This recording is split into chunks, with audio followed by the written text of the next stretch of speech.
Alaikum, and it's your host Ilyaska again. Today we've got a different show. We're going to be discussing the PSL. As you know, the PSL, the last few days, things have happened, but that's not why we're here. We're going to leave that to the PCB and the inquiry team to discuss why the postponements happened and how they get things back together. But what we're going to discuss is the cricket and how it happened. So I've got Shazib with me. So welcome, Shazib. Walaikum salam. Hope everyone's all right. And sorry, Hamza, how you doing? Assalamualaikum, everyone. Yeah, good, mate. Thanks. Yeah, so we had about 10 days of cricket, and 10 days of cricket was quite entertaining. In fact, yeah, a lot was happening. Um, had you, Shazib, first of um, the quality of the cricket, how did you find it? Yeah, it was a good contest between bat and ball. It was just starting to build up. That was the sad thing about it. Teams are getting used to the selections. Teams are getting used to what players to play. Everyone was just getting, kind of used to the tactics and who they're gonna play. And it was kind of heating up in a way, like the way I used to look at different teams. And you could tell that the games were getting closer and closer as well. I think at the start of the tournament, it was more one-sided in most of the games. But as they went on, it got closer and closer, and teams were finding out the best combination. Of course, we Mhm. saw it the last game where the curse broke, the famous curse about team chasing, losing. And I just feel like the tournament it was just about to peak and it just stopped at that moment. But I think the quality of cricket was good, batting, bowling. But I think the letdown this year was the fielding. Even with the not just Pakistanis, I think with the overseas players as well, the fielding was up to scratch. I think, but overall, I think the contest between bat and ball was good. I really did enjoy it. Yeah, Hamza, the quality of the cricket, Shazib said, was pretty good, apart from the fielding. We'll go down to performances in a bit, though. As Shazib said, the tournament was just kicking in Mhm. properly, and then that's where things happened. But just over what we saw, well, personally, I thought cricket, it was pretty good standard. Yeah, I thought it was at a really good standard actually, and I know people might say, "Oh, on paper you might say it was predictable. Everyone's defending their totals. Everyone's just batting for sorry, everyone's failing to defend their totals. So it's all about sort of chasing. But the thing is, even though a lot of teams were able to chase, quite a lot of the matches went down to the last sort of 10, 6, 7, 8 balls. So I think that's a good indicator that it's not as uh, heavily favouring the team batting second as quite the scoreboard is making out. Because a lot of these matches went right into the 19th and 20th over. The fielding definitely could have been a lot better.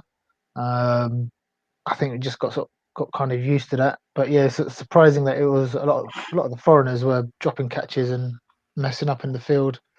But yeah, overall the actual quality of the cricket, the contest between bat and ball was really good actually.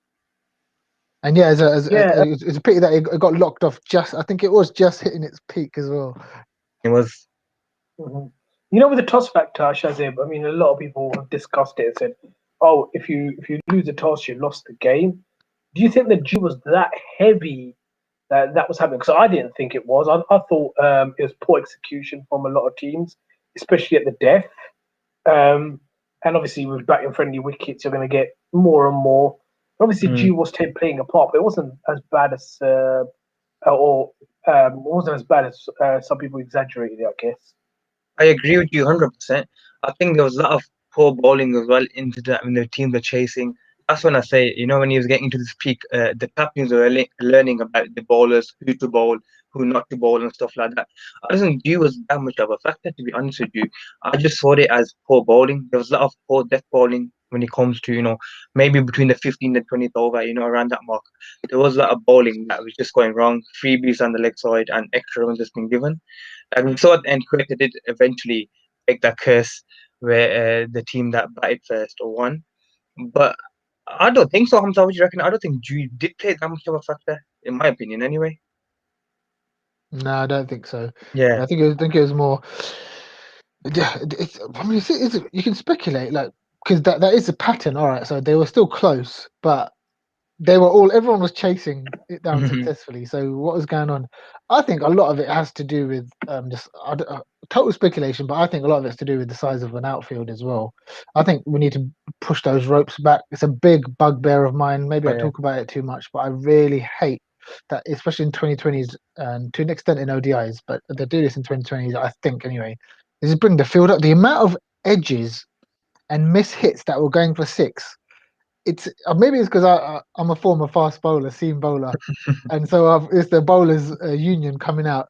You should not be hitting sixes if you're not middling it. It's always a bugbear of mine. Like a bowler gets a wicket generally, like if you get a wicket from a full toss or something, you're like the bowler generally looks a little bit ashamed and like, oh, I got lucky there. But batsmen are constantly hitting fours and sixes, sixes especially, with miss hits. And I think when you're chasing, it totally helps keeping the scoreboard under control if you've got short outfields. I know people will say both teams bat on the same outfield, but the principle isn't the same. It's not the same though, because the mentality totally changes when you're batting first and you're not chasing anything. You're setting to second when you're chasing something. You're not trying to set a score. So that means even if you're like 4 wickets down early, you're like, you know what, we're only chasing 160, short boundaries, fast outfield. Let's just keep calm, no more wickets. So whereas early on, if you're batting first and you lose 4 wickets, there's no way you don't know whether you need to just should we just keep attacking or should we hold back. So I think a lot of their successful chases that you see around the world in 2020s, I think if it favors batting second, I wouldn't be surprised if you check the sort of outfields they have. It's got smaller outfields. Mm. You know, like I think one of the games, I think probably the last one or the one before that. I think it was the one before that. 'Cause the last game was only one game, wasn't it? No, it was a double header, so it wasn't the last day. I remember the commentator saying that from the centre strip here, they're playing on the 7th wicket down. So you can just imagine how big one boundary is, and how small the other one is. It's probably as small as the one that Fahim batted on, against Bangladesh. Yeah. When So when they get those spider cams, what do they call them? The ones that fly across? Is it a spider cam? What do they Spider call cam, them? innit? yeah, spider That gives cam. you a good perspective of when you see that it's not very big, that boundary. Any of the boundaries, you can sort of imagine sitting there and hitting sixes yourself. And I don't think that should be happening. As I said, it's just a bugbear of mine, man. Yeah, just You gonna should be just gonna hitting sixes. just gonna try to get some of these comments in. Is Inzamam Haq still playing? Yeah, I think he is. A bit of Izzy in all of us. Playing gully cricket. Oman. Is Mad Max stuck in like Mad Max 3? When was Mad Max 3 out? 2002 or something? Are you still stuck back in Thunderdome or something? Noman Arsenal says yes, lads. If that Arsenal actually is like Arsenal as in Arsenal, I don't know if you'll be saying yes, lads, like a few hours ago, but that's a different case. I'm not going to discuss football right now. Divanagi says, "What's going on, lads? Alhamdulillah, all good." And he's also saying, "Get some more new members on." We've got loads of new members. We're going to try to get more people on, but it's just getting people on the shows at the moment. Another one. Which team does Shoaib Akhtar play for? Right, He plays he for is stuck himself. back in the 90s.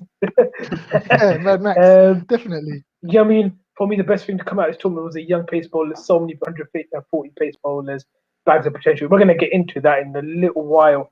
KK and this one here. So, what was the reason behind most teams not defending, guys? Do you think the team that batted first misjudged wickets or just didn't go hard enough? I think Hamza just answered that quite well. A lot of teams they've judged it as 160, 170, and they're getting 190 sometimes. They're thinking that's more than enough.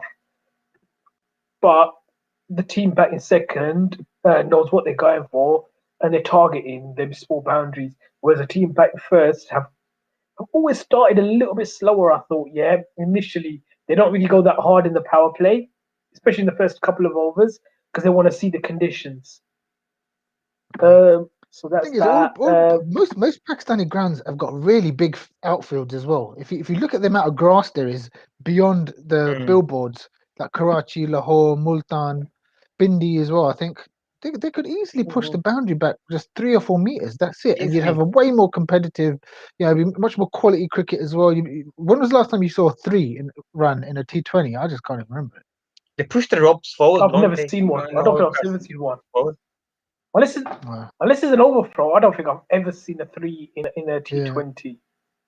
I can't remember one Right. anyhow. It's just- Hamza agrees with the boundaries. There should be a minimum. How comes Mad Max is really having us on now? One thing that made no. Why doesn't Jofra play for West Indies? taking the spinners out of the game, spinners have dominated. You know what? I'm quite surprised, Shazeb. You know, Peshawar Zelmi, for example, they're playing Majib, and in the last game, I mean, they went in a game without any spinners, and it was actually spinning a little bit. And then there's Imad Wasim in the last 2 games, only bowled 1 over combined. He bowled 1 against Lahore, never bowled against Peshawar And he Zelmi. doesn't bat. It hasn't been batting either. Well, Amazing. not until 7. It's why I don't understand they have flat wickets and everything, but spinners generally dominate in T20 cricket. I mean, leave the PSL alone. Just basically in T20 cricket, they normally dominate. Surely you still trust spinners. Yeah, I think what we mentioned, the small boundaries don't help the spinners, I think, anyway, because batsmen come down the pitch with the power they have, just even like you said, Hamza, even the edges go for 6, you know what I mean? I think the small boundaries don't help the spinners at all. I think that's one of the reasons why I think a lot of them have struggled. There's not really a standard spinner in obviously the 5 matches that were played. There wasn't nobody that actually stood out, if I'm being honest with you. And like the comment mentioned in previous PSL, the spinners have literally enjoyed it. Like, Shadab Khan gone through this, so many other games. But Trevor, like you said, they went with 5 seamers, I think a few medium pace as well, ended up winning the game. But I think short boundaries is a key factor in that, with spinners, not having much joy. Like, even some of the 6 they go just over the rope, you know what I mean? And they did, disadvantage from that. But I think the boundaries not help the spinners. And it'd be interesting to know if the tournament carried on, what would the teams have done? Played less spinners, go the way Peshawar did, playing the extra seamer. So, like I said, it's just so disappointing that it was just hitting the peak and it just stopped. But I think Peshawar got a rating for what they done for the last game, playing no spinner and winning the game. So, yeah, one of those ones, isn't it? The other thing you have to remember, all of the matches were Yeah. in Karachi. Same Exactly what conditions I'm saying. over and over. So if you're All if the you're not same. playing in Multan, Peshawar, Bindi, blah blah blah, there's no change up, and the pitches are just going to inevitably die a bit. Yeah.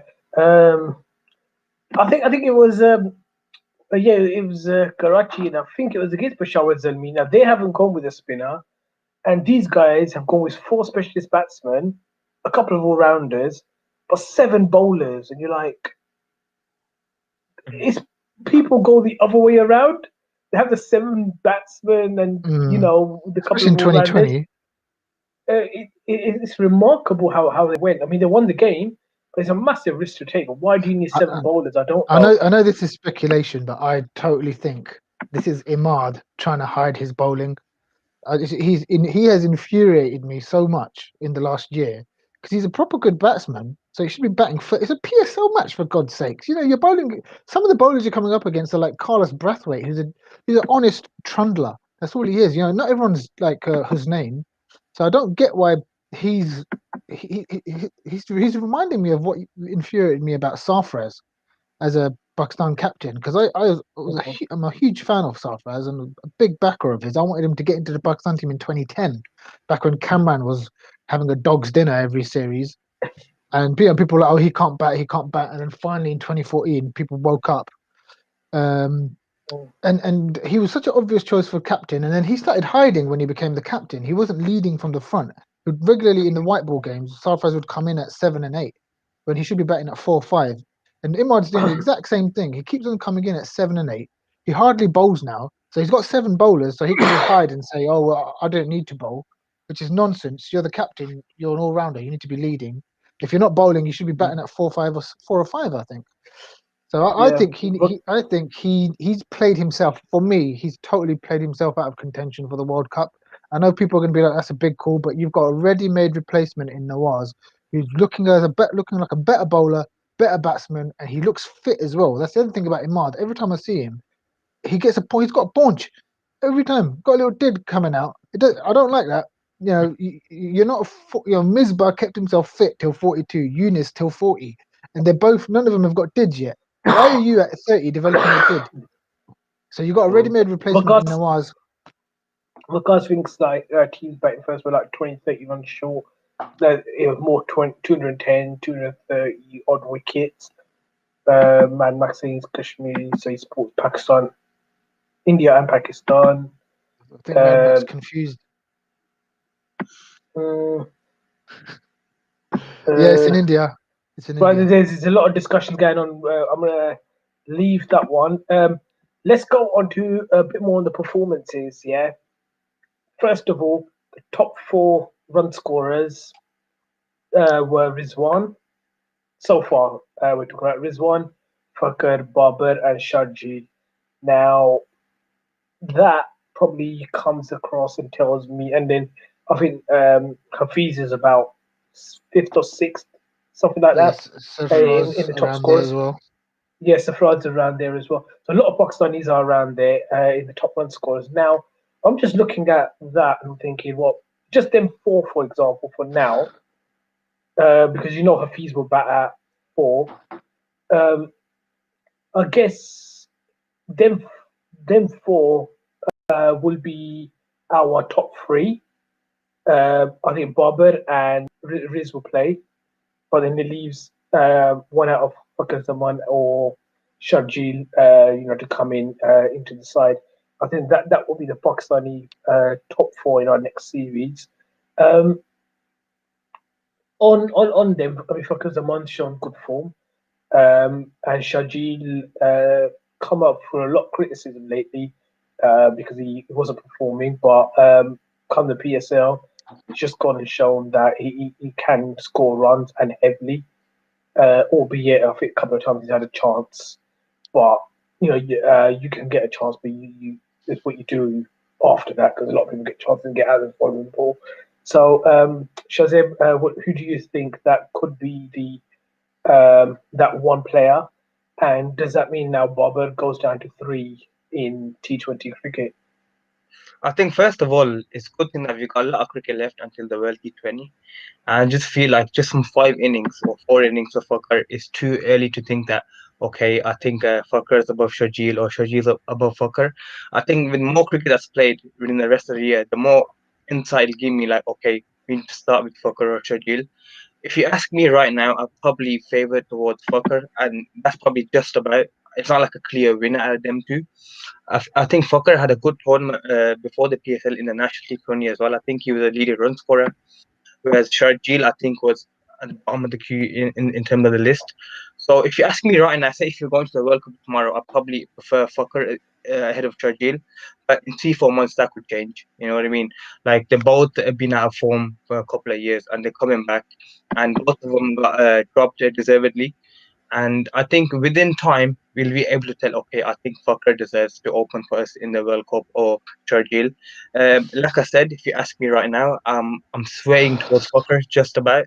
I just feel like with his fielding as well, and he's had more experience than Sharjeel as well in the national side. I feel like in big games, like I guess India, Fakhar always turns up.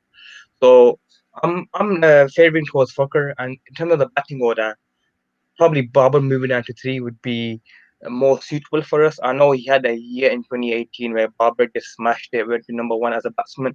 I feel like Rizwan is more suited than opening as a batsman more than the number 3 batsman. So, like you said, the top 4 for me right now, anyway, would probably be Fakhar, Riz, Babar, or Hafiz. That would be the top 4 right now. But like I said, my opinion could change 3 months, 4 months. We've only seen a few innings from both of them in the PSL. Like, you can't make a fair judgment just over 2-3 innings. But as time goes on, domestically, internationally, hopefully we get to see more of them, and we can see, okay, this Fakhar deserves a chance, or whether Sharjeel. Mm-hmm. Before I come to you, Hamza, I'm going to ask some other questions in the comments right now. He's saying Babar, Riz, Haddad, Hafiz top four. But then who do you have at five? And then who do you have at six? Mm. I mean, go on, Hamza. What would you do? Yeah, I think Hayder's struggled a bit as an opener, so I wouldn't open with him, and I don't see him as a natural number 3 either. He just looks better down at 5, so I would open with Riz and either Zaman or Shajil. I think is I don't think Fucker's got that many variety of shots. I think it's a little easier to Tabriz making that same point there. But yeah, I think Shajil has more of a variety of shots, and I think he's generally got better timing. I think Zaman's more of like a forcer of the ball, but I can live with either one. You know, you could say Zaman will be better in the field. So yeah, I'm happy with Zaman or Shajil opening. I personally wouldn't take both of them. Yeah, so Barber, I wouldn't open with him. I think it'd be nice to let him come as one down and Rizwan opening, just take a tiny bit of pressure off of Barber, bringing him at 3. Hafiz, I know he's been acting like a bit of a prat on Twitter, but hopefully he'll calm himself down. So I'd have him at 4, and Haider at 5. Less pressure position for Haider. I think really the debate is who the hell we're going to have at 6, because Kushdil, who a year ago looked great, is atrocious. I think he's totally Yes. his run in the national team's taken all of the confidence out of him, and he needs to go back to the domestic game and just work on his offside game.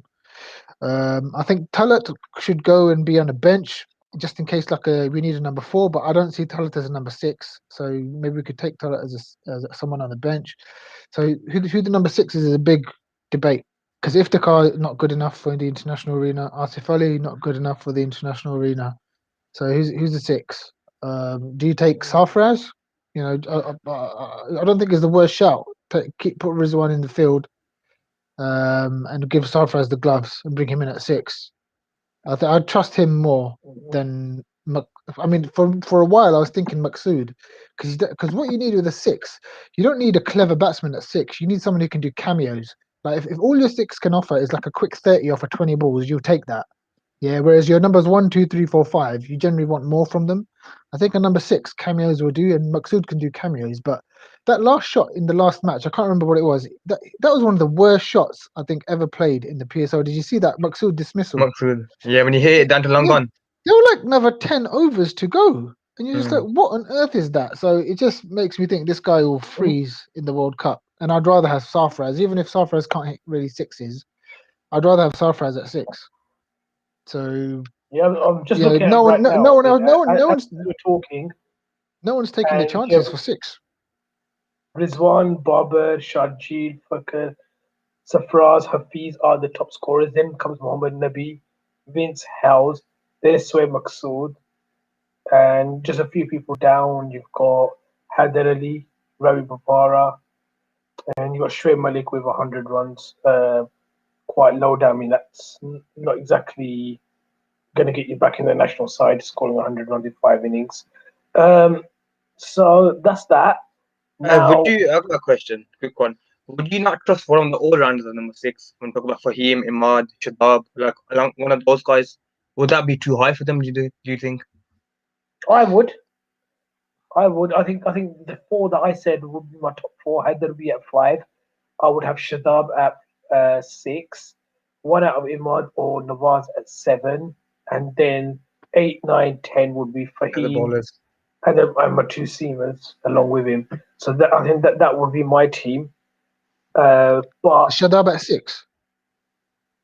yeah, but why not? I think he I bats don't at know, what, man. 4?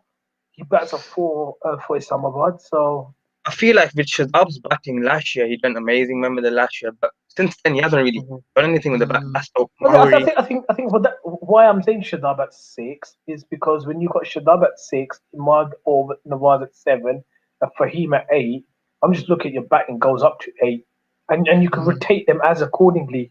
Hassan will Fahim be could 9. easily bat at number 6. Nawaz at the moment is batting at number 6 for Quetta. So that's that. Yeah, like you said, I guess you let's can see. rotate them. depending on the game situation. Let's move on to the bowlers, because of the time constraints. Let's move on to the bowlers, and I think actually, you mentioned it a little while ago. The seamers have impressed. There's a few youngsters that have started the bowl at 140 clicks plus. One of the ones that really has impressed me is Dahani. Even though he's gone at 10 runs and over, there's something about the boy. I think he's impressed everyone, hasn't he? There's something about the lad that it says that he can make it big. Yeah, definitely. Any one of you? Yeah, definitely. Dahani, like, is it Bunny or Dahani? They changed the names, isn't It's actually Dahani, but there's been Dahani. spelling as Dani, but I think it's going to be adjusted to Dahani. You just don't say Dhoni. Yeah, Dahani, Dahani. like, before the PSL, to be honest, I didn't know much of him. I think Hamza used to talk about him a lot. And then obviously I've You're seen welcome. and now obviously I've seen it, I think it was 3, 4 games. And like you said, Imi, he did go for a lot of runs, but I'm sure he took about 9, 10 wickets with it as well. In T20, if you go for a lot of runs, you got to be taking wickets, and that's what he's shown.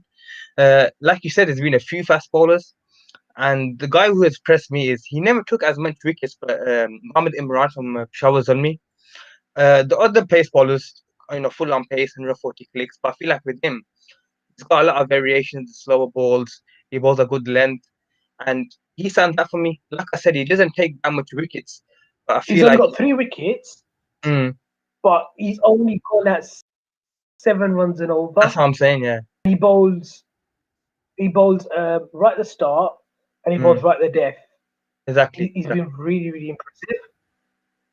Like I said, yeah, the economy for 7 for T20 is really good. Hasn't taken much wickets, but he looks impressive to me. The variations, like I said, is key. Sometimes pace isn't, everything, and he hasn't got the pace as say Dahani or Muhammad Usim. But with him, I reckon if we, progress him a bit and make him learn, his run up as well is kind of dodgy. I think they were saying with Muhammad Imran, but like you said, there's so much talent in the fast bowling department. It's crazy. Like, who do you take in the next series? Who do you try out? Yeah, It'll be. I mean, It's good. It's good. just looking at it, Australia,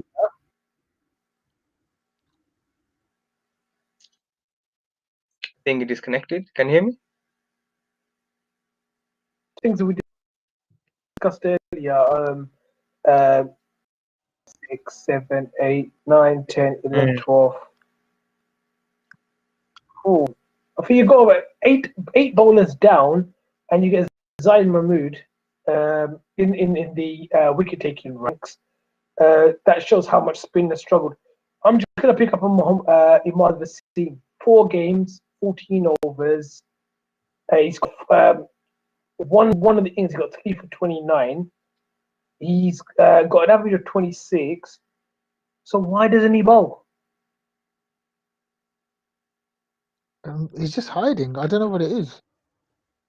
I think it's a mixture of the captaincy has gone to his head in the wrong way, which is the captaincy can go to your head where you bowl yourself all the time, or you go to you make yourself the go-to guy all the time unnecessarily, or you just sit in the background and get lazy. I think he's just got lazy, and he needs to be punished for it. No us, all the way.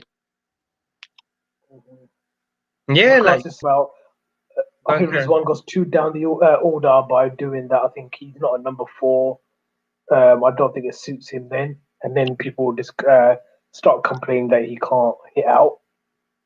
So, Haris or Hasnain?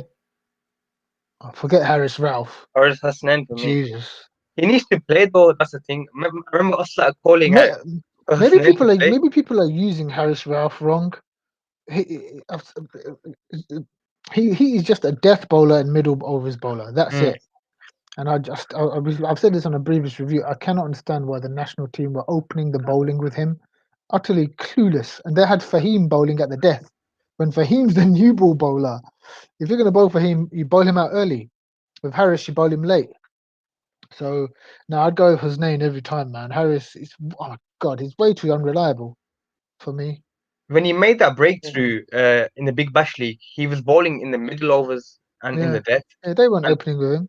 yeah, exactly. And for some reason, we're opening. I think with Rof, you gotta be careful because his length is not always perfect. It's always straight down leg side, and he's not bowling in the power play. He's got protection over there. I think he's definitely talented, but he's being used so wrong by us. I don't know if it's the management, the captain, whoever it is. He hasn't been used right. I think. Mhm. With the death bowling, it's been quite poor, hasn't it? Mm. Hence, teams have taken them apart. We haven't seen any bowlers that have actually coped with the death bowling, but there we are. Guys, we're going to finish quite soon, so I want to discuss the one of the last things that I wanted to put onto there. I think we've discussed most things. Our best moment of the tournament. I'm going to go with Shazib first. I know I'm putting you guys on the spot because this wasn't on the agenda, but so far, uh, what has been your best moment of the tournament? Shaheen bowling Babar. For me, that was just watching it. Oh, God, some man. I'm sorry, man. It has to be. It just You know what? watching it. I had my head all day long thinking I'm going to put that one down.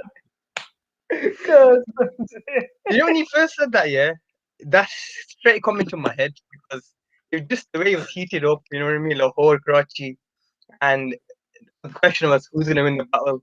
And he comes in, bowls him, and then the celebrations while putting his arm around him. That has to be the moment. Like, there's no debate. I'm trying to think of other moments, but to me, what comes into my head is Shaheen Yeah. bowling Babar.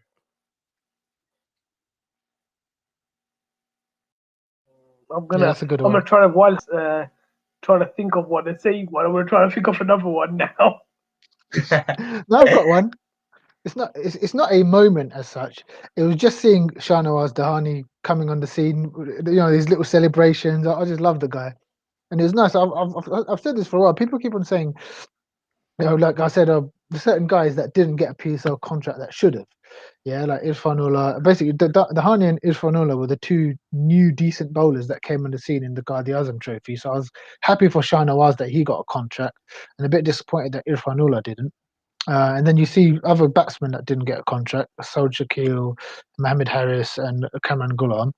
And I just think it's nice, sort of, to be rewarded for domestic performances. So Dahani performed well in the Ghazi Azam Trophy. He got an emerging contract. Wicked. Yeah, think about it, man. He comes out of nowhere in the little town outside of Hyderabad or something. You know, this guy ain't from Baria town or defense or something. The amount of money he's made just as an emerging contract is probably more than his dad's ever earned in a year. And just a great little feeling for me about the PSL, the amount of money that it brings back into grassroots cricket in Pakistan, and sort of like keeps families going and whatnot. You know, there's the story about how he had to borrow a pair of trainers from someone a couple of years ago to go to a camp. Yeah, so that's why I'm always saying, if these guys that come out of nowhere, like Harris and Irfanullah Dahani, they should be rewarded by the PSL, and it's not charity. It's not, oh, these are businesses. These are guys who are performing. They're not bums. They're not asking for your charity. They're not, you know, people who are connected, and they have no connection. So I presume none of the PSL owners or managers know it to push them. But you know, all of these PSL teams have got statisticians, haven't they? They've got analysts apparently. Don't they have someone who looks at the Ghazi Azam Trophy, the National 2020 Cup, the Pakistan Cup, the 50 over one, and says, "Oh, look, these guys look good." So for me, Shahnawaz Dahani was the thing that I really enjoyed watching. He came out of nowhere, and he didn't come out of nowhere because I've been banging on about him for 6 months. Go on, Nimi, All you got to right. pick one now. You know what? Right, I'm gonna pick up one now. Yeah. Just on that one. Yeah. That's where the PSL coming back. You know, hopefully quite soon is paramount because players only get paid on per rota. So you know, because players get off injured or they go back onto international duty or whatever it is, they get paid. So say if they're on this contract that's worth 100,000, if the tournament's only paid 20%, they'll only get 20% of the 100,000. So that's why it's paramount for these younger cricketers that the tournament gets completed, so they earn their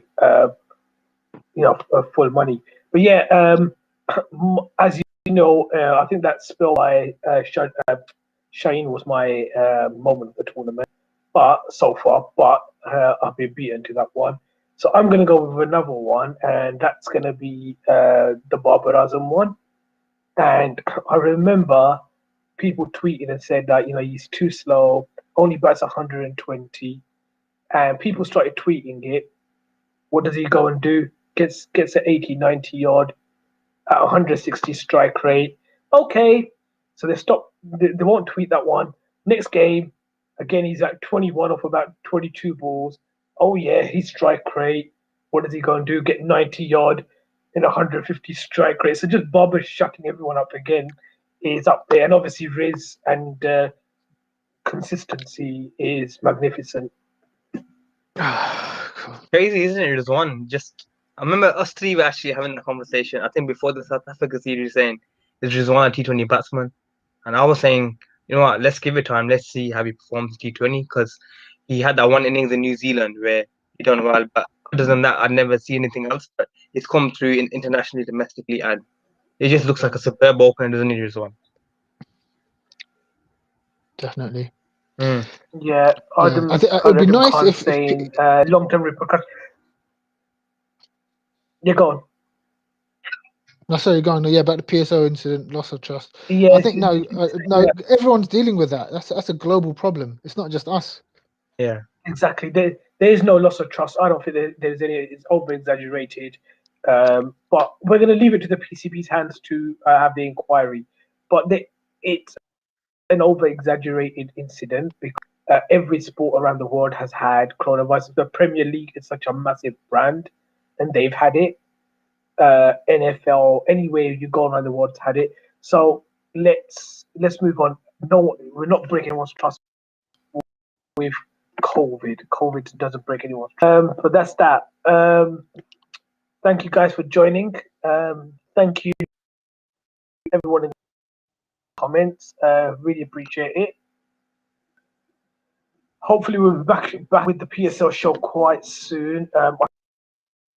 I'll presume it will be after the South Africa series. We'll have watch it in there.